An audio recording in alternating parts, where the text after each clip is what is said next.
Você já parou para pensar no que acontece quando até mesmo os mais leais começam a questionar o chefe? Pois é exatamente isso que está rolando na Rússia agora. E o que você vai descobrir nos próximos minutos vai mudar completamente sua visão sobre o que realmente acontece nos bastidores do poder mundial. Enquanto todo mundo fica focado nas manchetes óbvias sobre guerra e sanções, a verdadeira revolução está acontecendo bem debaixo do nosso nariz. E ela vem de dentro, não de fora. Maxim Reshetnikov, ministro do Desenvolvimento Econômico russo, fez algo que poucos ousariam. Falou publicamente contra a narrativa oficial de Putin num fórum internacional, na frente de câmeras e investidores do mundo inteiro. E isso não é só uma divergência política comum, é o tipo de rachadura que pode derrubar impérios inteiros. E se você entender os padrões por trás disso, vai conseguir enxergar muito antes dos outros quando mudanças históricas estão prestes a acontecer. A maioria das pessoas acha que grandes transformações políticas vêm sempre de revoluções populares ou invasões externas, mas a história nos ensina algo bem diferente. Os maiores colapsos começam sempre com brigas de família no topo da pirâmide. Quando ministros começam a lavar roupa suja em público, quando generais morrem em acidentes misteriosos e quando a própria elite começa a fugir com seus patrimônios, isso significa que o sistema chegou num ponto de pressão interna que não consegue mais esconder. O que estamos vendo na Rússia agora é o masterclass em tempo real de como o poder absoluto começa a se desintegrar por dentro, e se você conseguir identificar esses sinais em qualquer organização, seja um país, uma empresa ou até mesmo um grupo social, você vai ter uma vantagem gigantesca para antecipar mudanças e se posicionar adequadamente. Prepare-se para uma análise que vai revelar os bastidores de uma das crises de poder mais fascinantes da nossa época. Olha só que situação interessante temos aqui. Imagina você numa reunião de família, onde todo mundo deveria estar falando a mesma coisa, mas de repente o tio resolve contar uma verdade que ninguém queria ouvir. É exatamente isso que rolou no governo russo quando Maxim Reshetnikov, o ministro do Desenvolvimento Econômico, resolveu falar abertamente sobre uma possível recessão. Cara, isso é como se o gerente financeiro de uma empresa subisse no palco durante a apresentação anual e dissesse: "Pessoal, a coisa tá feia", enquanto o CEO sorri do lado tentando manter a pose. A tensão que isso gera não é brincadeira, é o tipo de rachadura que pode transformar pequenas fissuras em grandes problemas. O que torna esta situação ainda mais fascinante é que não foi só uma opinião divergente isolada, mas uma verdadeira sinfonia desafinada de vozes oficiais. Anton Siluanov, o ministro das Finanças, tentou amenizar as coisas, enquanto Elvira Nabiulina, do Banco Central, tinha suas próprias preocupações para compartilhar. É como quando você está numa empresa e os diretores começam a dar versões diferentes da mesma história nas reuniões. Você sabe que tem algo de errado nos bastidores.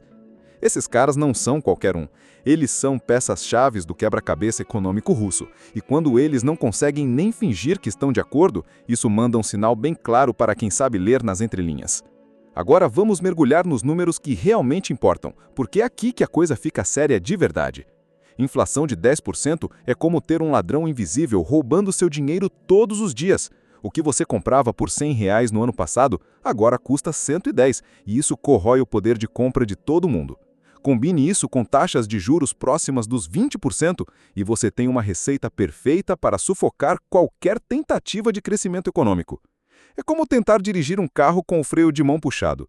Tecnicamente funciona, mas você não vai muito longe. Quando você vê essas duas forças trabalhando juntas, já sabe que tem tempestade no horizonte e que alguém vai ter que tomar decisões muito difíceis em breve. O crescimento do PIB despencando de 4,3% em 2024 para projeções de apenas 1 a 2% em 2025 conta uma história que qualquer empresário reconheceria na hora: momentum perdido. É como quando uma startup que estava crescendo 50% ao ano, de repente se vê lutando para manter 10%. Algo mudou fundamentalmente no jogo. Os 6% do PIB sendo sugados pelos gastos militares não é só um número no papel, é dinheiro que poderia estar construindo estradas, hospitais, escolas ou financiando inovação tecnológica. Pense assim, se uma família gasta mais da metade da renda só com segurança, sobra muito pouco para investir no futuro dos filhos ou melhorar a qualidade de vida. Aqui a coisa fica realmente sombria, porque estamos falando de um fenômeno que qualquer estudante de história reconheceria, quando o poder absoluto começa a devorar seus próprios filhos. As purgas de oficiais militares e governamentais não são apenas mudanças administrativas, são sinais claros de um sistema que perdeu a confiança em si mesmo. É como quando uma empresa em crise começa a demitir todos os gerentes de uma vez. Isso pode até resolver alguns problemas pontuais, mas também cria um clima de terror onde ninguém sabe se será o próximo. Quando generais e ministros que antes eram considerados intocáveis começam a ser presos ou reassignados da noite para o dia, isso manda uma mensagem bem clara para todos os outros. Lealdade absoluta não é mais suficiente para garantir sobrevivência. As mortes misteriosas de figuras de alto escalão criam um padrão que faria qualquer investigador criminal levantar as sobrancelhas. Não estamos falando de 1 ou 2 casos isolados, mas de uma sequência que começou a chamar a atenção até dos observadores mais céticos. É como quando você percebe que vários CEOs de empresas concorrentes começam a ter acidentes ao mesmo tempo. Pode ser coincidência, mas as probabilidades matemáticas começam a ficar esquisitas. O efeito psicológico disso na elite é devastador. Imagine trabalhar num ambiente onde você nunca sabe se aquela reunião de emergência vai ser sobre orçamento ou sobre a sua própria sobrevivência.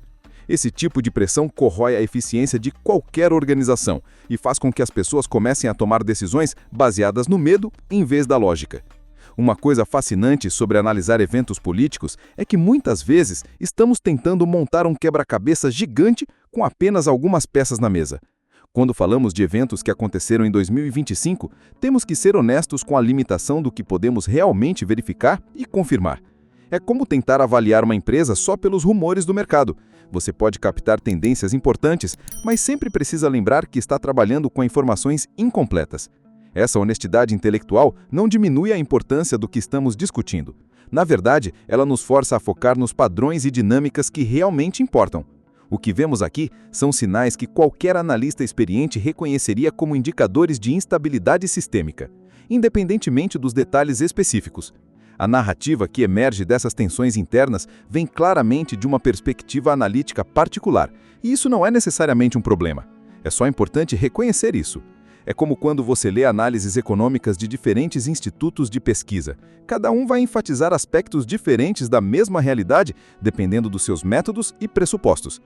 O que torna essas observações interessantes não é necessariamente sua objetividade absoluta, mas sim como elas revelam fraturas reais que existem em suas próprias dinâmicas internas. A construção de uma narrativa a partir dessas tensões internas mostra o que muitos analistas profissionais fazem: tentar encontrar um sentido em meio ao caos da alta política.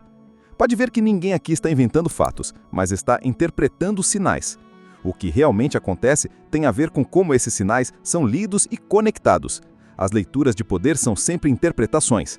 Mas quando vários sinais começam a apontar para a mesma direção, você precisa prestar mais atenção. Qualquer sistema político sob pressão, mesmo que alguns detalhes possam ser questionados. Os padrões básicos, tensões econômicas, desacordos públicos entre autoridades, instabilidade na elite, são fenômenos que qualquer estudante de ciência política reconheceria como sinais de alerta em qualquer país. O ponto crucial aqui é entender que esses desacordos públicos representam algo muito maior que simples diferenças de opinião sobre política econômica.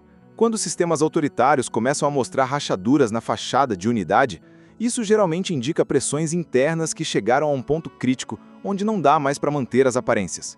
É como quando você vê os sócios de uma empresa brigando publicamente. Pode não significar falência imediata, mas certamente indica que tem algo estrutural que não está funcionando. Essas tensões criam um ambiente onde mudanças significativas se tornam não apenas possíveis, mas cada vez mais prováveis, estabelecendo as condições para transformações que podem ir muito além do que qualquer um dos envolvidos inicialmente imaginava. Pensa assim: se até os ministros mais poderosos da Rússia estão rachando publicamente, que tipo de pressões invisíveis estão acontecendo na sua própria vida e que você não está percebendo? Na sua empresa, nos seus investimentos, nas suas relações, onde estão os sinais que você está ignorando porque é mais confortável fingir que está tudo bem? O conhecimento que você acabou de adquirir não vale nada se você não usar ele para transformar sua realidade. Então me responde nos comentários. Qual vai ser sua primeira ação depois de assistir isso aqui? Em que área da sua vida você vai começar a aplicar essa visão estratégica que separa quem manda de quem obedece? Se você chegou até aqui é porque não é uma pessoa comum. Você é alguém que busca entender o que realmente move o mundo. Por isso, se inscreve no canal agora e ativa o sininho, porque toda semana eu trago análises que vão muito além do que você vê na grande mídia. Conhecimento é poder, mas só se você usar ele. Não seja mais um que descobre as coisas quando já é tarde demais. Seja alguém que antecipa, que se prepara, que sai na frente. Sua versão mais inteligente e estratégica está esperando você clicar naquele botão vermelho aí embaixo.